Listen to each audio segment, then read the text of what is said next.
Sir, ನಿಮಗೆ ಹೇಗೆ ಅನ್ಸುತ್ತೆ ಧರ್ಮಸ್ಥಳದ ಕೇಸ್ಗಳನ್ನ ಒಂದ್ಸರಿ ನೋಡಿದ್ರೆ? ಅದು ಇವಾಗ ಒಂದು 15 ದಿವಸದವರೆಗೆ ಮಾಡಿರೋದೆಲ್ಲ ನೋಡಿದ್ರೆ ಇದು ಸುಳ್ಳು ಪ್ರಕರಣ ಇರ್ಬೋದು ಅಂತ ಅನಿಸ್ತಾ ಇದೆ. ಯಾಕಂದ್ರೆ ಒಂದು ಧಾರ್ಮಿಕ ಕ್ಷೇತ್ರದ ನಂಬಿಕೆ ಮೇಲೆ ಇರತಕ್ಕಂಥ ಕೆಲಸ ಅದು ಅವರು ಅಲ್ಲಿ ತೆಗೆದ್ರೆ ಅದು ಸಿಗ್ಬೇಕಾಗಿತ್ತು. ಅದು ಏನೋ ಸುಳ್ಳು ಆಪಾದನೆ ಇರ್ಬೋದು ಅಂತ ನಮ್ಮ ಅನಿಸಿಕೆ. ಸೌಜನ್ಯ ಕೇಸ್ ಬಗ್ಗೆ ನಿಮ್ಮ ಅಭಿಪ್ರಾಯ ಏನು? ಅದು ಯಾರಾದ್ರೂ ತಪ್ಪು ಮಾಡಿದ್ರೆ ಅವ್ರಿಗೆ ಶಿಕ್ಷೆ ಆಗ್ಲಿ, ಅದಕ್ಕೆ ಪ್ರಶ್ನೆ ಇಲ್ಲ. ಅದಕ್ಕೆ ಸರ್ಕಾರ ಒಂದು ಒಳ್ಳೆ ರೀತಿಯಾದಂಥ ತನಿಖೆ ಮಾಡಿ ಅದಕ್ಕೆ ಕ್ರಮ ತಗೊಳೋದಕ್ಕೆ ನಮ್ದು ಕೂಡ ಸಹಮತ ಇದೆ.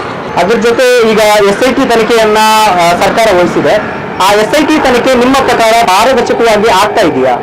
ಆಗ್ತಾ ಇದೆ ಸರ್, ಪಾರದರ್ಶಕವಾಗಿ ಎಲ್ಲ ಎನ್ಕ್ವೈರಿ ಮಾಡ್ತಾ ಇದ್ದಾರೆ. ಸತ್ಯಾಂಶ ಹೊರಗೆ ಬರಲಿ. ಅದೇನು ಯಾರಿಗಾದ್ರೂ ಒಂದು ಆಪಾದನೆ ಮಾಡಿದಾಗ ಅದಕ್ಕೆ ಸತ್ಯಾಂಶ ಬರೋದಕ್ಕೆ ಯಾವುದೇ ರೀತಿ ಅಭ್ಯಂತರ ಏನಿಲ್ಲ. ಧರ್ಮಸ್ಥಳದ ಧರ್ಮಾಧಿಕಾರಿಯಾದಂತಹ ವೀರೇಂದ್ರ ಹೆಗ್ಡೆ ಅವರ ಬಗ್ಗೆ ನಿಮ್ಮ ಅಭಿಪ್ರಾಯ ಏನು? ಸರ್, ನಾವು ಅವರು ಧರ್ಮಾಧಿಕಾರಿ ಅವರು ಅಂತ ಅನ್ನೋದಕ್ಕಿಂತ ಅಲ್ಲಿ ಧಾರ್ಮಿಕ ಕ್ಷೇತ್ರದ ಬಗ್ಗೆ ನಾವು ನಂಬಿಕೆ ಇರೋರು, ಅಲ್ಲಿ ಇರ್ತಕ್ಕಂಥ ಬಗ್ಗೆ ನಾವು ಯಾವುದೇ ಅಭಿಪ್ರಾಯ ಹೇಳೋದಿಲ್ಲ.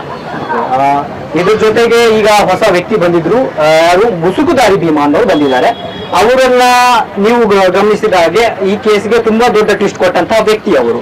ಅವ್ರ ಬಗ್ಗೆ ನಿಮ್ಮ ಅಭಿಪ್ರಾಯ ಏನು ಸರ್? ಸರ್, ಅದು ಅವ್ರು ಏನಾದ್ರು ಆಪಾದನೆ ಮಾಡಿದ್ರೆ ಅದು ಅದರಲ್ಲಿ ಏನಾದ್ರೂ ಸತ್ಯಾಂಶ ಇದ್ರೆ ಸರ್ಕಾರ ಹೊರಗೆ ತೆಗಿಲಿ. ಅದಕ್ಕೆ SIT ರಚನೆ ಮಾಡಿದಾರಲ್ಲ, ಮಾಡ್ಲಿ. ಅದಕ್ಕೆ ಒಂದು ಪರಿಪೂರ್ಣವಾದಂತ ಒಂದು ತನಿಖೆ ಆಗ್ಲಿ. ಅದ್ರ ಬಗ್ಗೆ ಏನು ನಮ್ದೇನು ಸಾರ್ವಜನಿಕವಾಗಿ ಯಾವುದೇ ರೀತಿ ಅದಕ್ಕೆ ಅಭ್ಯಂತರ ಏನಿಲ್ಲ.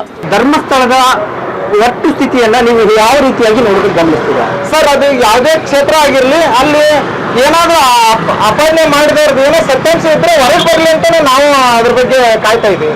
ಈ ರೀತಿಯಾದಂತಹ ಘಟನೆಗಳು ಅಂತಹ ಪವಿತ್ರ ಸ್ಥಳದಲ್ಲಿ ನಡೆದಿದೆ ಅನ್ನೋದನ್ನ ನೀವು ನಂಬ್ತೀರಾ ಅಥವಾ ಇಲ್ವಾ? ಸರ್, ಈಗ ಅದು ಸತ್ಯಾಂಶ ಹೊರಗೆ ಬಂದಿರ್ತಾನೆ ನಮ್ಗೆ ಗೊತ್ತಾಗೋದು. ನಾವು ಅಲ್ಲಿಂದ 500 ಕಿಲೋಮೀಟರ್ ದೂರ ಇರೋರು. ಆದ್ರೆ ಅದು ಆಗಿದೆ ಇಲ್ಲ ಅನ್ನೋದು ಅದಕ್ಕೆ ಈಗ ತನಿಖಾ ಅಧಿಕಾರಿಗಳೇ ಹೇಳ್ಬೇಕಾಗುತ್ತೆ. ಇದರ ನಡುವೆ ಧರ್ಮಗಳ ವಿಚಾರಗಳು ಎದ್ದು ಬರ್ತಾ ಇದ್ದಾವೆ. ಅದರ ಬಗ್ಗೆ ನಿಮ್ಮ ಅಭಿಪ್ರಾಯ ಏನು ಸರ್? ಧರ್ಮದ ಬಗ್ಗೆ ಇದು ಆಪಾದನೆಗೆ ಧರ್ಮಕ್ಕೆ ಅನ್ನೋ ಸಂಬಂಧ ಇಲ್ಲ. ಅಲ್ಲಿ ಏನಾದರೂ ಆ ಥರ ಕಾನೂನು ಬಾಹಿರ ಘಟನೆ ಆಗಿದ್ರೆ ಅದನ್ನ ಕ್ರಮ ತಗೊಳ್ಳಿ. ಅದಕ್ಕೇನು ಯಾವುದೇ ರೀತಿ ಧರ್ಮ ಗಿರ್ಮ ಅದು ಬರಬಾರ್ದು, ಅದರಲ್ಲಿ ಬರಬಾರ್ದು.